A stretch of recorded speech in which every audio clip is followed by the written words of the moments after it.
బంధించి తీసుకొని పోయి పిలాతు దగ్గర నిలబెట్టింది.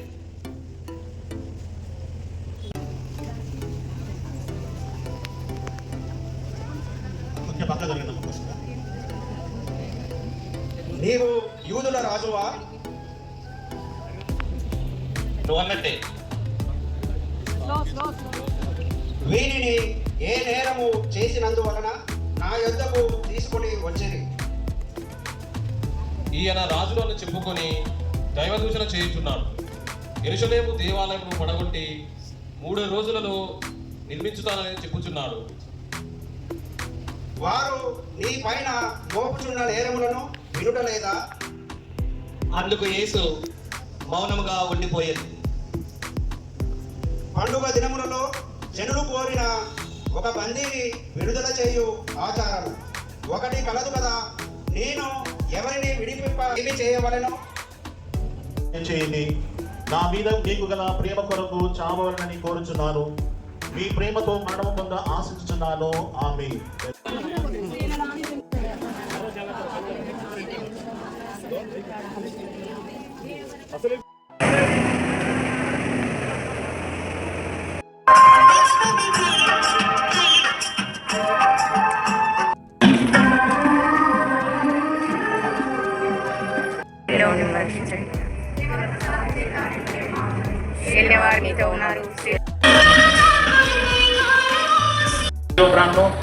భక్తితో ముందు పెట్టుకొచ్చున్నాము. నా పాపముల వలన నిర్భాగ్యమైన మరణము నాకు రావలసిందను.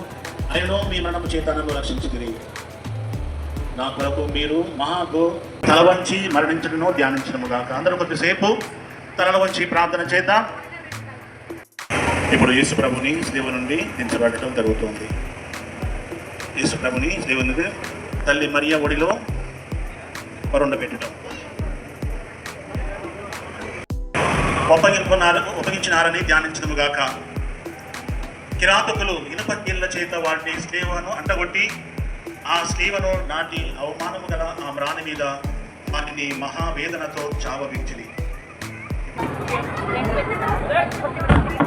హలో, యేసు జీవం విడిచిన వెనుక వారి శిష్యులకు జోజేపు నికోదేము వారిద్దరను వారి స్లీవ నుండి దించి దుఃఖముతో నిండిన వారి తల్లి చేతుల్లో ఉంచిరి. ఆమె అధిక వేదనతో దేవుని చేతుల